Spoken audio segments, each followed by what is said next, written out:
Hello, you're listening to the LostTrailRunner podcast. This is Ron coming to you from the little town of Lilburn, northeast of Atlanta in the state of Georgia.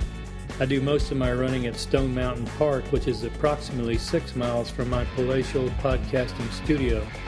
My website is www.LostTrailRunner.com. This is episode 96 of the LostTrailRunner podcast. I'm out on my Sunday morning run. I decided I would do a little recording. I got my Zoom H1 out, put a lapel mic on it, clipped it on my shirt, got my earbuds on so I can hear when I'm recording. And I thought I'd do it. Episode 96 of the Lost Trail Runner podcast. I have my thresholds on my Garmin set a high of 124, low 108. It's going to be an easy run today. Of course, you couldn't tell that by the way I'm breathing, right? My first mile is usually my worst in these things because it's like my warm-up mile. I don't seem to get in rhythm until after about a mile. So I huff and puff until I finally get going. Anyway, you may be wondering what I've been doing for the past so many months since I haven't recorded so long. I've just been doing my normal thing. Running on the trails at Stone Mountain, running on the roads around my house. I have been using a Runkeeper 10K program to keep me honest, but that's kind of collapsed here in the last couple of weeks due to I went into the program on the web to adjust dates because I wanted to move it farther out, and I didn't realize that when you move the dates, it leaves the workouts that you've already done in there, so you can't go back and click them showing you've done them. So until I catch back up to where I was, all my workouts are already done. So I've been pretty much just running whatever I wanted until I get to that point, which is kind of screwed me up. What I've done pretty much is, since I run with Laura on Tuesdays and Wednesdays usually, there's my first mile. I think it was about a 13-minute pace there. Anyway, since I usually run with Laura on Tuesdays and Wednesdays, my schedule basically is run Tuesday and Wednesday, run Saturday and Sunday. And my best intentions were to get my bike trainer set up and ride my bike trainer on the other days using one of those Sufferlandian videos from the Sufferfest. It's a workout. So far, I've successfully skipped every one of those I planned. I haven't been doing well at all with the bike part. I, for some reason, just don't like riding inside, I guess, but the weather's starting to improve somewhat. Like today, I came out and it's sunny and in the 50s right now. So it's a nice day for a run and really be a good day for a bike ride. But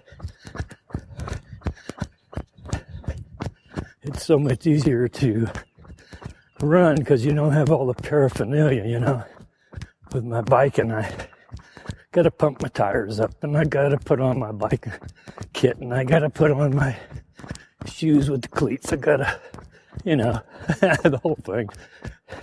It's really not that big of a deal, but when you can just put on your shoes and go out the door and run, that's a whole lot easier. So that's mostly what I do, except those days that I skipped that I should have been riding my bike trainer. This is one of those days that I don't know if it means you're overtrained or what, when your heart rate doesn't go up very high when you're out running. I got to set the top threshold at 124, which I thought was pretty low because I've been running between 124 and 134 for my maffetone level. And today I went, well, I'll just go slower. So I set it for a 124 and a 108. I have no problem going below 108, but getting up to 124 is getting to be difficult. So I'm running up a hill right now, so we'll see how that goes. If I can peg it out doing that. I got in a little over 6 miles yesterday, running over to Lilburn Park and back. And I wore my Hoka. I got to 124. I wore my Hoka Bondi 2s, and everything was fine. Then yesterday afternoon, I took my grandson David over to Yellow River to walk on the trails, and I put my new Ultra Olympuses on without any orthotics on them, just what they came with. And for some reason, my left little toe just hurt. I mean, I don't know what the deal was. And I couldn't figure out. I mean, I'd take the shoe off and reach in there. There was just nothing in the way. So I decided, well, what I'll do today is put my orthotics in them. I still are a zero drop even with my orthotics. And running them. And right now, my left foot, it's like the shoestring is hurting the top of my foot. I mean, for no apparent reason. It's just strange. But the shoes are comfortable, and my little toe is still hurting a little bit, but not like yesterday. Yeah, I hit my peak there. So I guess I'll work the kinks out of this eventually. Hopefully, since I got another pair showing up Monday. This was originally going to be a easy 6 miler, and before I got out the door, I went into Garmin Connect and changed it to 7 and loaded it into my watch. So who knows if I'll do 7 or not. But we'll see. It's an awful nice day. So anyway, back to that training plan thing. Since it got me out of whack by already having all those workouts completed in Runkeeper, I just started adding my own in those 4 runs during the week. I mostly have a 3 miler on Tuesday, a 4 miler on Wednesday, 3 miler on Saturday, and a 6 or 7 miler on Sunday. But yesterday I went out with the intentions of doing a 3-miler. Did 6 down to Lilburn Park and back. Felt pretty good. So, and it was a day similar to today. Sunny, warm enough to wear shorts. I do have a long sleeve shirt on.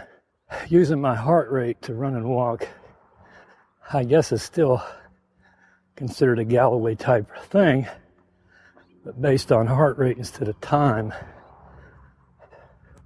which seems to work pretty good for me. Today, I'm just having trouble getting to 124. I've made it a couple times. Running towards Parkview High School, which is about onto the track, is pretty much 2.5 miles from my house. So I can easily get a 5-mile run in, going to Parkview and back. Got a 124. I'm out on Cole Road now on the sidewalk. You can hear cars going by. I just came out of the neighborhood. What can we talk about? I was thinking all the different kinds of plans I've gone through since I've been running. I've used Arthur Lydiard's Hard Easy, but that was when I was hardcore because it was based on time, and it was like you're running 60 minutes every other day, and on Saturday or Sunday you're running an hour and a half. Well, back then 60 minutes was over 6 miles, so getting better mileage in. Now 60 minutes, I'm lucky to get 5 in. In fact, normally in about an hour and 5 minutes I get 5 in, so I'm not running that fast anymore. But there's been many years since then and now. So I did Lydiard. I've done some Hal Higdon training plans. And then, of course, when I used to go up to Brevard, North Carolina, and Asheville, North Carolina, to Roy Benson's running camps in the summer, I got into his effort-based running, and he's a heart monitor guru type guy. So that's where I got into using the heart rate monitor. And then I started doing Galloway training when his first book first came out, and it wasn't based on run walk then. And he had some good plans in that. And now I'm kind of using Maffetone heart rate with Galloway run walk using a run keeper plan. That's variety, isn't it? But, you know, I switch them up, and I was looking around at some of the training books I've got. I go, well, I ought to pull Roy Benson's book out. I think it's called Running Secrets or something like that. His latest. And maybe look at it and use it for a while. But all the time using run walk. I always do that now. Even though I use heart rate or whatever, you know. I don't know if that's just a sign of getting old or what. Let's see what I'm averaging here. Overall, 13, 14. As I try to stay under about 13 and a half, it's fine with me. I've just run under the campus of Camp Creek Elementary School. They've got a little track behind the school. I'm going to do a loop on it. And Parkview's next door. And of course they've got a big track. I'll run a loop around that. They got construction here with barricade tape and everything else. So, see if I can go around this track without running construction material. This is so much nicer when the sun's like this. No wind today. There's a barricade there too, but I can go over it. I think it was Wednesday I went out to Stone Mountain and met Laura in the afternoon, and I was going to record, which I did. I recorded for 1 hour and 3 minutes, but it was so windy that the quality of the recording was so crappy that I decided not to use it. And that's why I'm doing this one today. And hopefully it'll be better. I mean, there's a little breeze, but not like the other day. I mean, it was hurricane force winds. I might retrieve a little bit of it, put it in this podcast.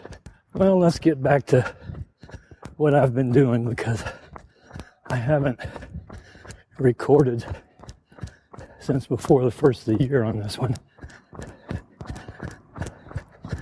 And I don't know if any of y'all listen to my Ron's Update podcast. I've been doing that one much more consistently. So I may, in fact, I know I will, I'll be going over some of the same things that I recorded on those podcasts. Anyway, in my Ron's Update podcast, I've pretty much gone over the various things I've done since the first of the year, but I'll go over it again just to have it on LostTrailRunner, since I haven't recorded for a while. I got the year started out fairly good with a run on January 1st, the Resolution Run, Atlanta Track Club 4-mile race in Brookhaven, small town towards Atlanta, just a little bit north of downtown Atlanta. And I hadn't run a race in quite a while, so I didn't know what to expect. And my biggest mistake was I didn't warm up before the race. So when it started, my first mile was pathetic, to say the least. Plus I felt tight, across my shoulders. Felt like I was breathing hard, all that kind of stuff for an 11:20 something pace. So I went, oh man, this is going to be terrible. Well, I had my Gym Boss timer with me, so I switched it on to running 45 seconds and walking 15. And once I got in the rhythm, I felt a whole lot better after the first mile was over anyway, but my pace picked up, and the second, third, and fourth mile that I ran helped, because I averaged like 10:50 for the whole race. I think there were about 8 people in the age group, and I don't even remember what place I came in now. I think it was 5th.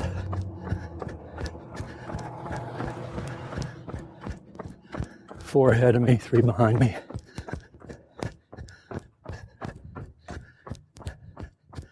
So I felt pretty good with my final result, having not run any races for a while. But I knew I had a long way to go.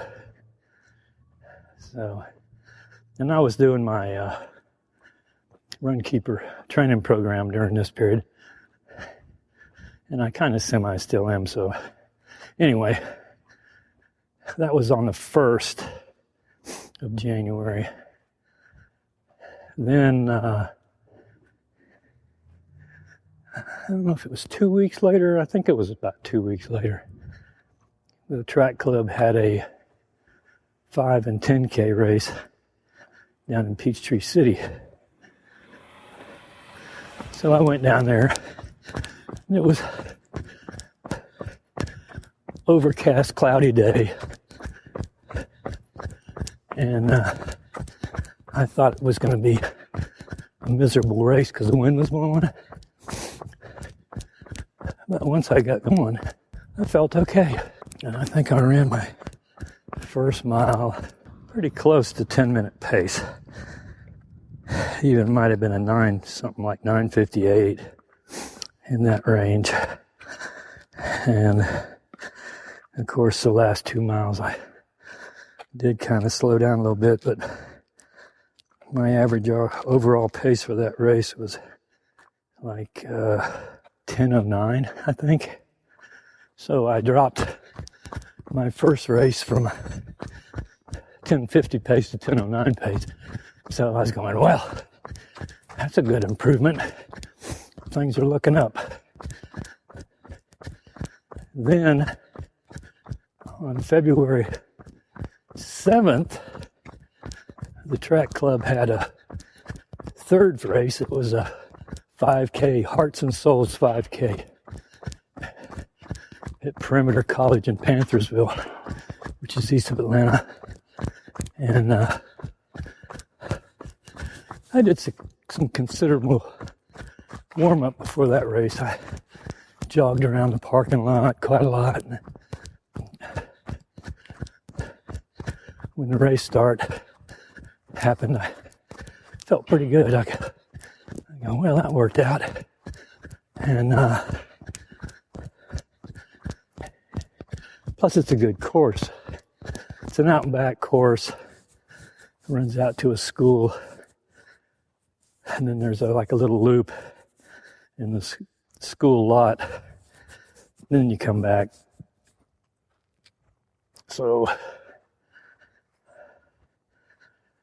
I was hitting right at 10-minute pace most of that race, and I averaged, when I finished, my average was 10:02. So I came down from 10:09 to 10:02 for a 5K. Now, I have to admit that I don't know. I was going to say maybe the Peachtree City course was a harder course, but it wasn't. It had little rolling hills, but a lot of it was run on golf cart paths because Peachtree City has cart paths everywhere. Their town is designed that way. You don't have to own a car down there. Get on a golf cart and drive anywhere pretty much. Not on roads. So the third race, the first half mile's uphill. Then you turn a corner and go down for a while, and it levels off, and then it's flat, completely flat, all the way to the school. And then you turn around and repeat the same, coming back the other way. So coming back, you have a longer hill that basically is in the third mile, because I think it's about a half mile up when you're starting, coming up the first part. So you go up a ways, but then your finish is great because you're going down the hill.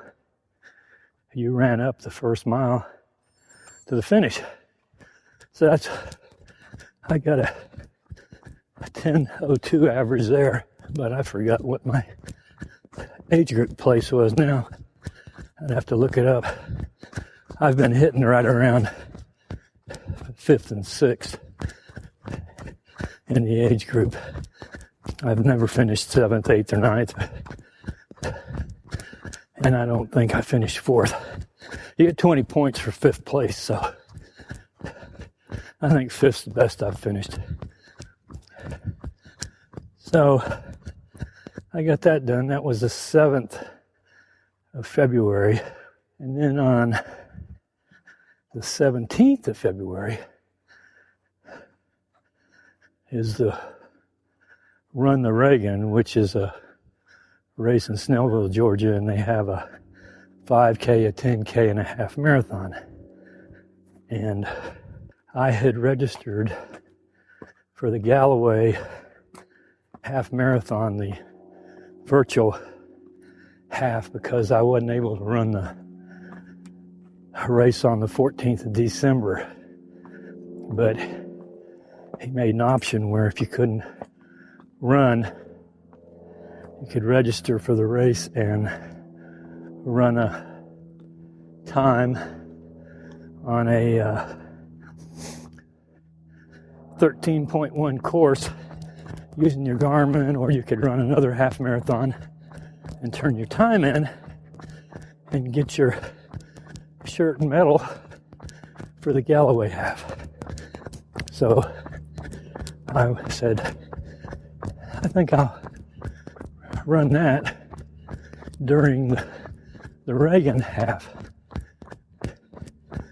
And what was strange is I hadn't even been paying attention to there being a race over it on the Reagan Parkway, because I've only run over there a couple of times, and usually a 5 or 10K.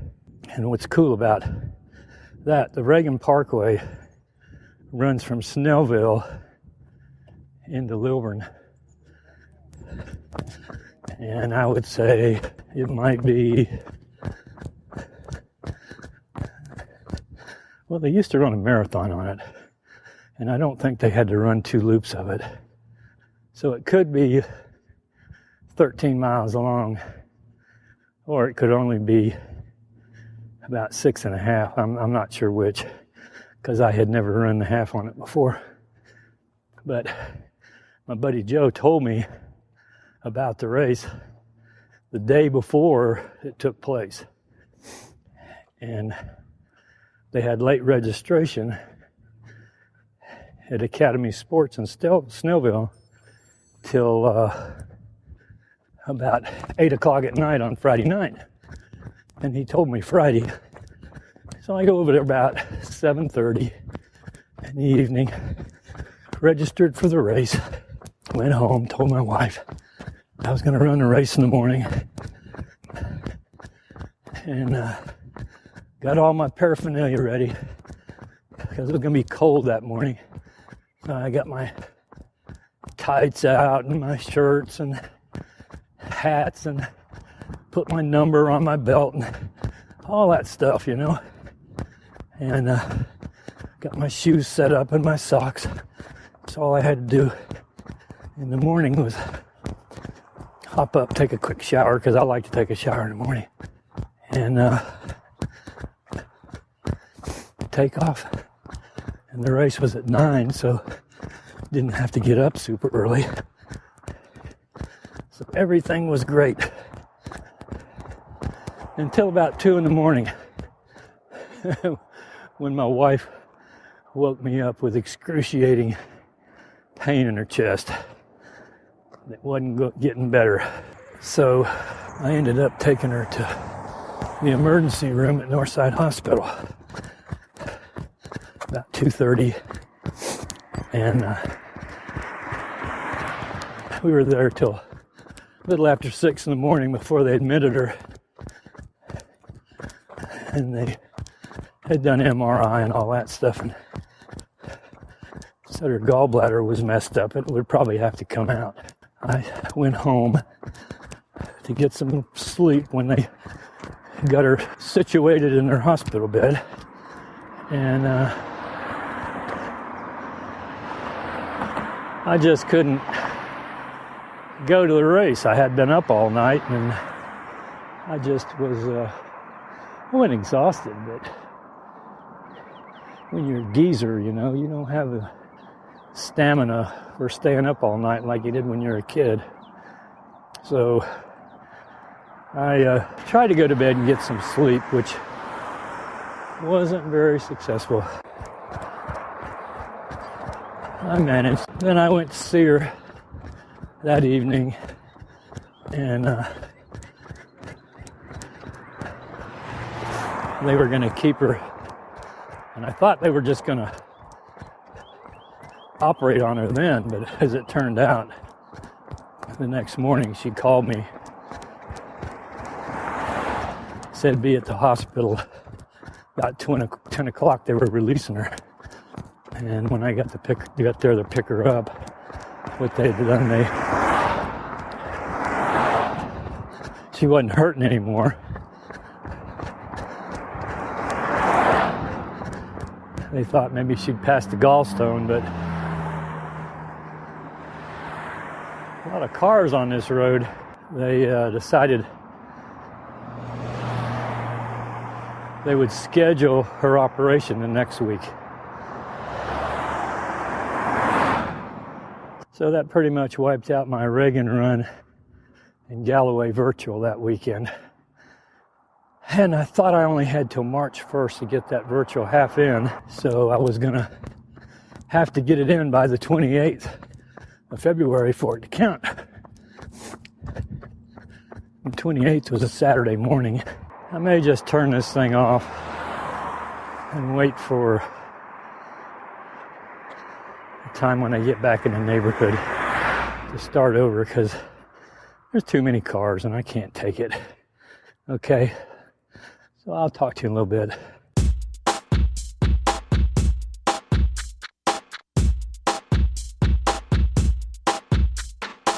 Okay, I'm back.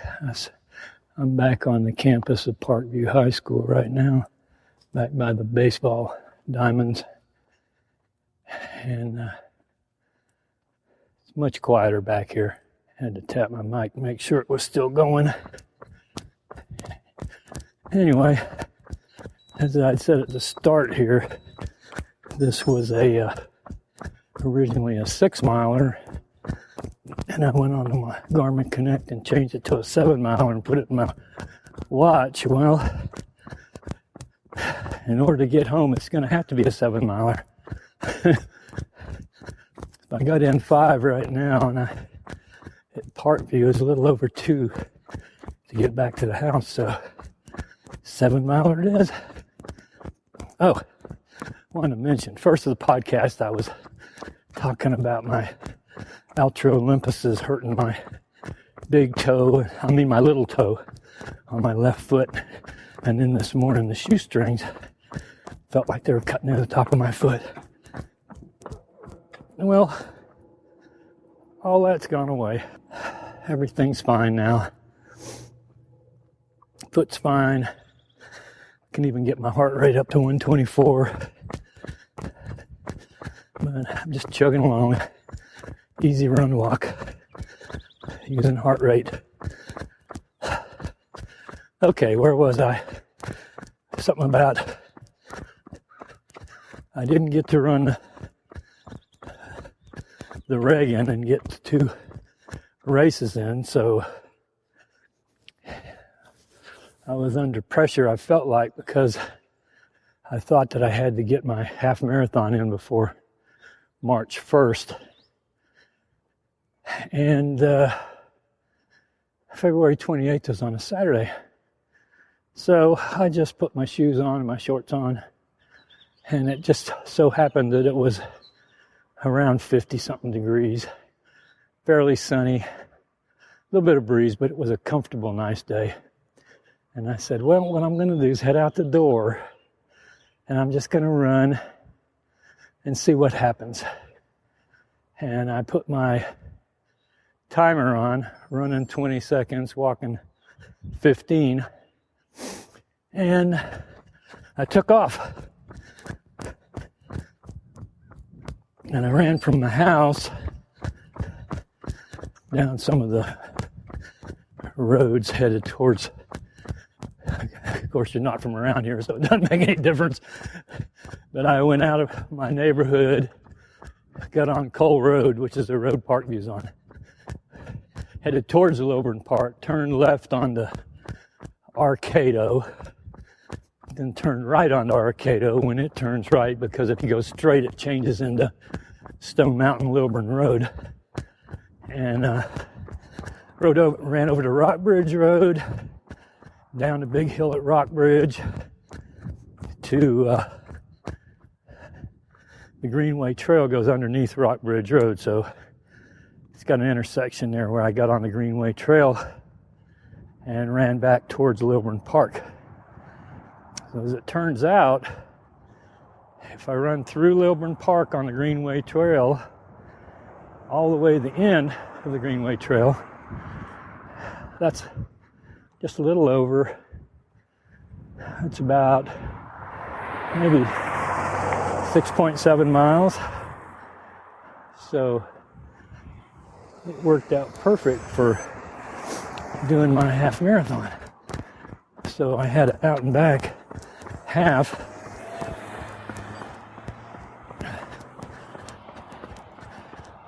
And I took a water bottle, and I got some breeze blowing into me here. I hope it didn't too bad on the recording.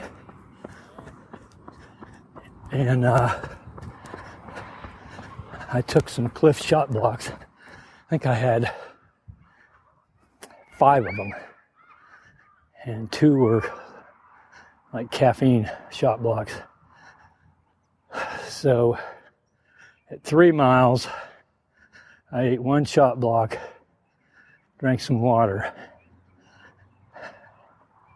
And then when I got to 6 miles, I took 1 caffeine and 1 regular shot block and drank some water. And then at 9 miles, I took the other caffeine shot block and the regular one and drank some water. And I was fine the whole run. Felt good. Got it done. Decent training pace. I was running by myself. It's very hard to, race. I did have my Garmin on virtual training partner and had it set for 1350 pace. I just wanted to stay ahead of 1350.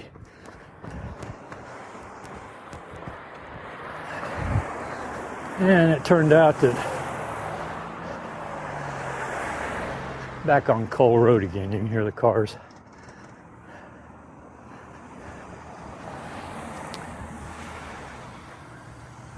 I think the problem is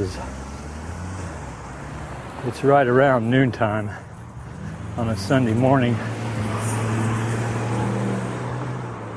So there's a lot of people leaving church.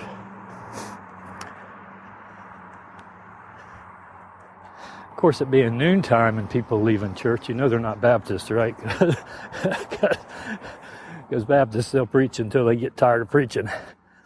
Anyway, I had those shot blocks, ran my half marathon, averaged, I think it was a 13:36 for 13.1 miles, and got home. I felt good.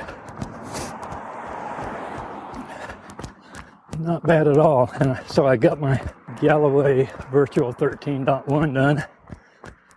Took a photograph of my Garmin, the results.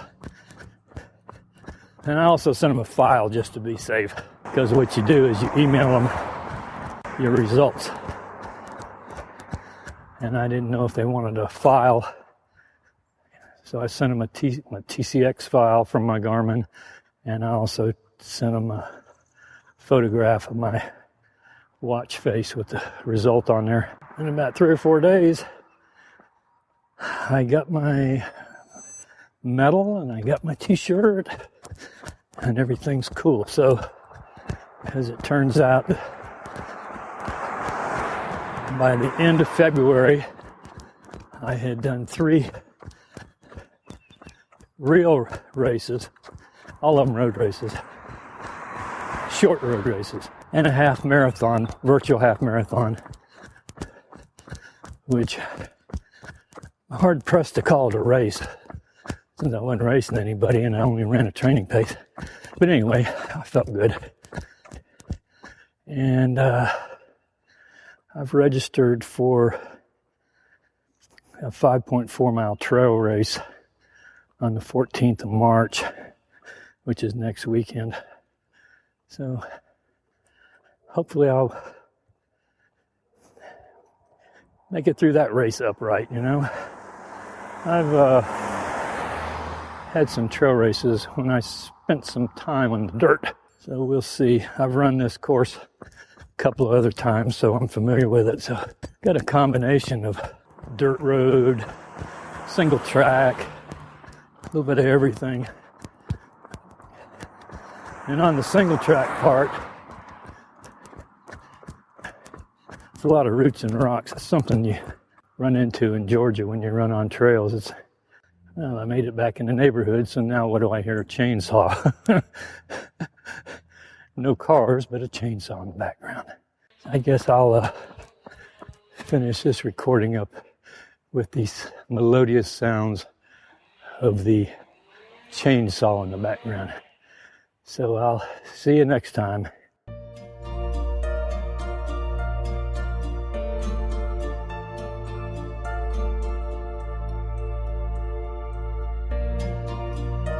Hey, thanks for listening to today's podcast. We'll be here next time. Keep the emails coming in and be sure to subscribe.